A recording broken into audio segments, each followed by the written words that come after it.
it's Natalie. As vegetarians, we often get asked if our dogs are also vegetarian. So, can dogs actually be vegetarians? That's what I want to talk to you about today. Through the years, there has been so much research for people to become vegetarian, and actually it's proven to be quite healthy to be a vegetarian. We also don't need to take many supplements. It is recommended to take vitamin B12. I used to do that in the beginning, I haven't done that in years, and I don't have any deficiencies. Now, there is something that mammals produce, and it's called amylase. It's an enzyme and it breaks down starch into sugar, which then provides energy. People have amylase in their saliva.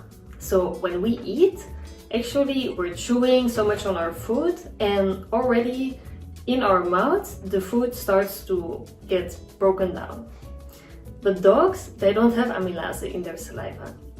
So I think anyone who has a dog can tell that their teeth are very different than ours, but their teeth are really made to tear apart meat, to break bones, and their chewing helps with those things, but not with breaking down carbohydrates. So that means if you would give your dog vegetables or grains, for example, they can't digest them as properly as us. First of all, it doesn't get broken down in their saliva, and secondary, their intestines are way shorter than ours. Whether you like it or not as a vegetarian, dogs are carnivores. They descend from wolves, and although they definitely can eat some vegetables, and it's also healthy for them to eat certain vegetables, about that we'll do another video, it's not good for them to only eat vegetables or fruits. Also, there are plenty that you actually can't give your dog, so also more on that later. So meat digests faster, and since dogs have a shorter digestive system, that's what they're built for. Also, plants have plenty of cellulose, and dogs break that down differently. So for example, if you would give your dog an uncooked carrot, you will see in his stool that he will still have pieces of carrot. If you cook the carrot first, then of course it goes much easier because actually you already broke it down a little. This means that if you would feed your dog only vegetables and no meat, their intestines will have to work way harder to get the nutrients out, and they will get deficiencies because they just can't take up the good nutrients anymore.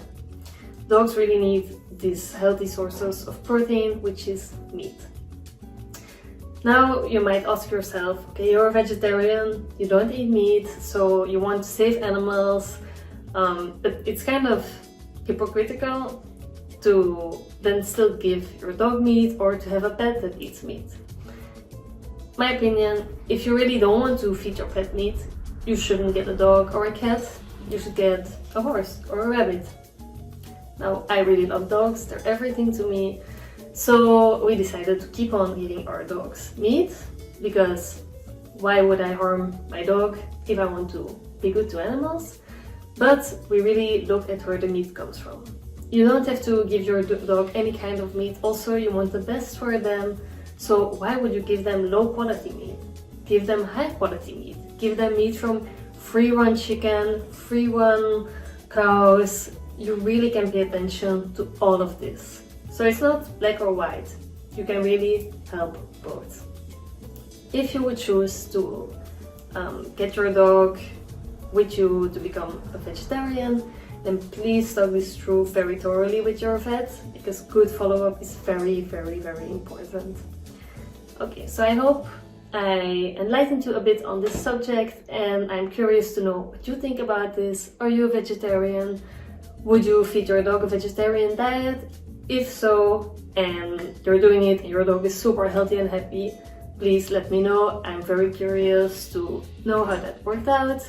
But so this is all I've learned in my experience. Thank you for watching. Please like this video if you like it and subscribe to our channel. Thank you. Bye.